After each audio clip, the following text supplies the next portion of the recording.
Salute, man. Salute. Should Anthony Joshua retire? This is my last Anthony Joshua video, unless something happens that I feel like I need to, touch on, respond to, or even think about. But this is my last thought, so this is my last video on Anthony Joshua. Should Anthony Joshua retire? Well, first of all, let me say this. I was watching the post conference of Anthony Joshua when he had a breakdown. He broke down into tears. He got very emotional. He couldn't put his emotions into words, and it just turned into where he internalized things and broke down into tears.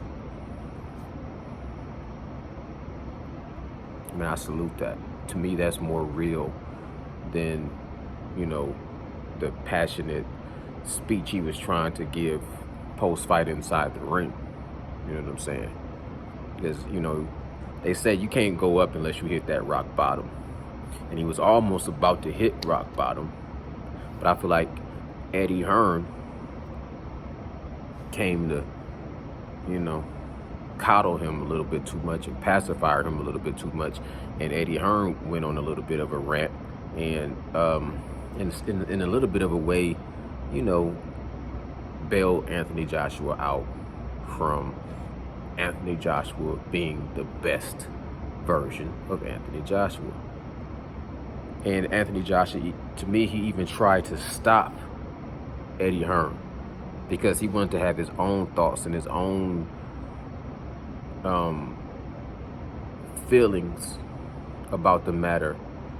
And Eddie Hearn was saying something that he really didn't agree with. And I kind of watched that between the two of them over the years, where I felt like anytime you have another person speaking for you, I hate when people speak for me. And I'm a quiet person sometimes, I'm not going to go into that.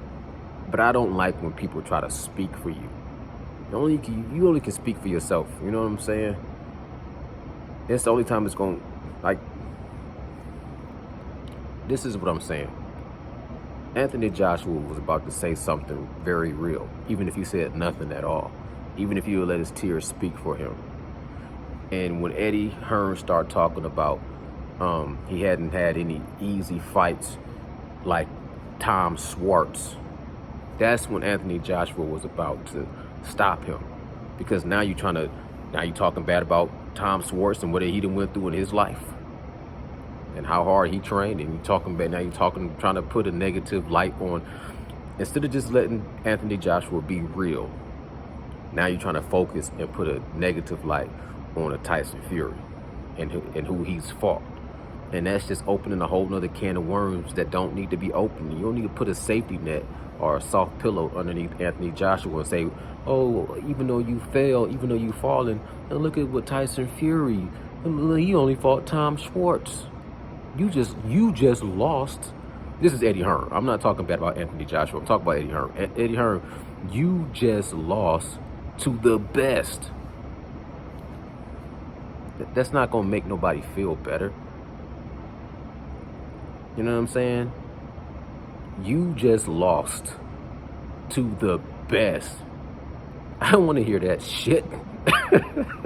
Let me just feel how I feel right now. And sometimes it's like, man, just leave me the fuck alone. Let me go through what I got to go through. Nothing you say gonna come out your mouth gonna make me feel better. Shut the fuck up. I just lost. And not only did I lose, but now you saying this man, all this time you've been championing me as the best person in the world. And now I'm hearing you say this person is the best and I just got my ass beat, basically.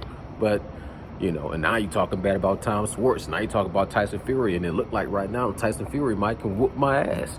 Because Tyson Fury probably could whoop Alexander Usyk ass. So you're not making me look no better by making Tyson Fury look worse, or Tom Schwartz. Or to say I didn't fight nobody that was an easy touch. All I fought was tough competitors. I know what I did. Okay, I'm speaking like I'm Anthony Joshua. Anthony Joshua knows what he did. He knows his resume. He knows his career.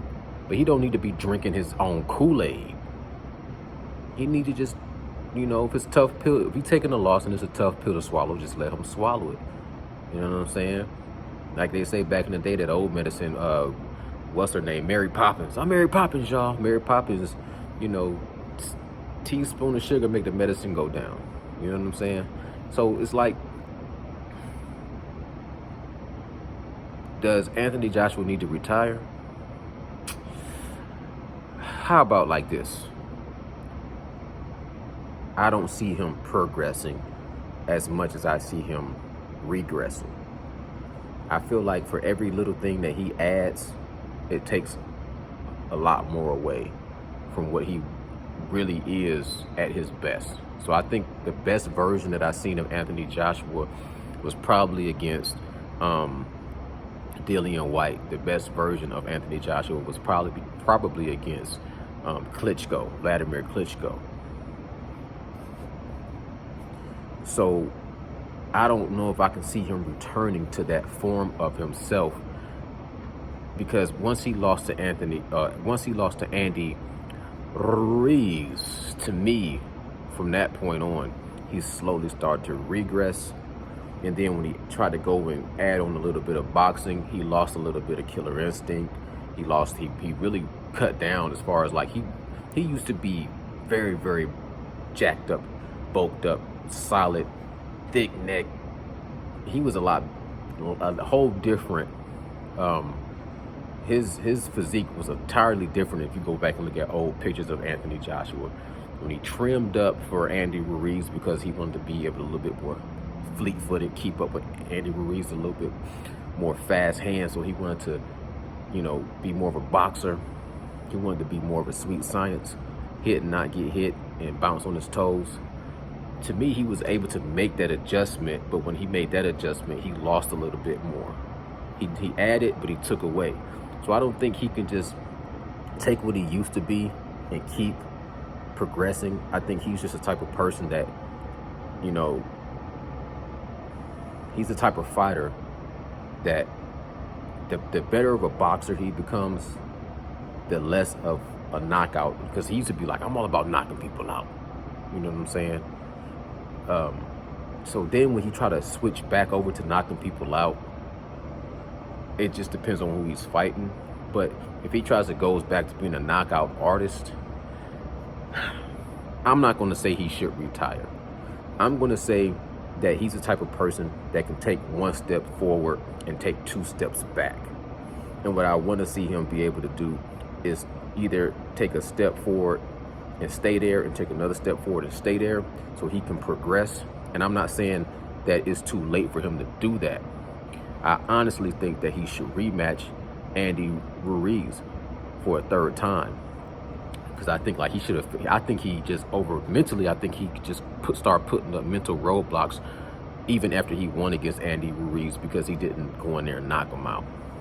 And I feel like he always felt like he should knock him out, or else he's always going to have some kind of a hesitation, little bit of a,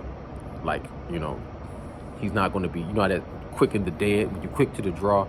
If you have a little bit of a delay, either you're going to be quick, bow, or you're going to be dead. And Anthony has slowed down because he's just a little bit slower to pull the trigger.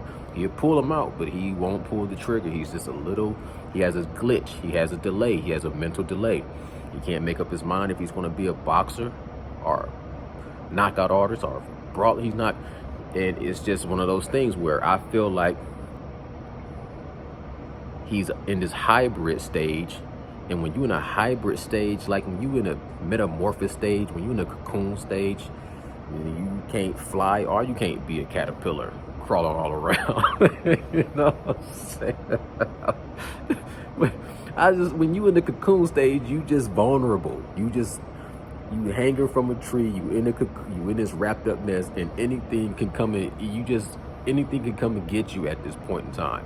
Because if you a damn caterpillar, at least you can crawl all around and go over here and go over there. When you're a butterfly, man, you can fly away.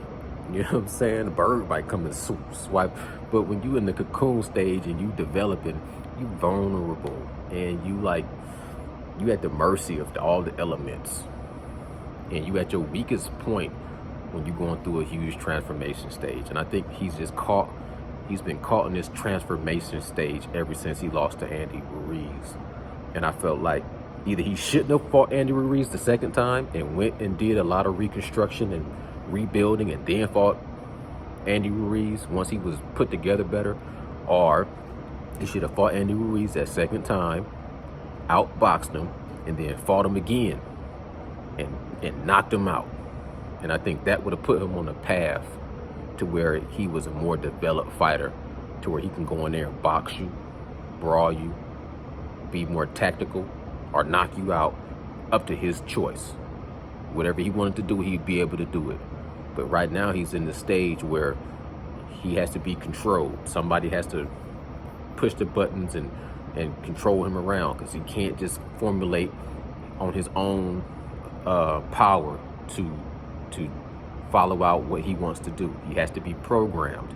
And when you got to be programmed and somebody got to press a button and then you got a response, there's going to be this delay time. And in that delay time, people are going to be able to take advantage of you. You know what I'm saying? And one more thing I'm going to say, because it's the last AJ video, but I did want to tack on this. It's a little bit of a stretch, but people that know, they know. The same way Anthony Joshua energy was leading up to this fight against Alexander Usyk. You know, talking about it's not about the belts and, you know, it's all about the competition and this, that, and the third. His energy is reminding me of Terrence Bud Crawford's energy going into this supposedly Errol Spence fight, talking about, I just want to be great.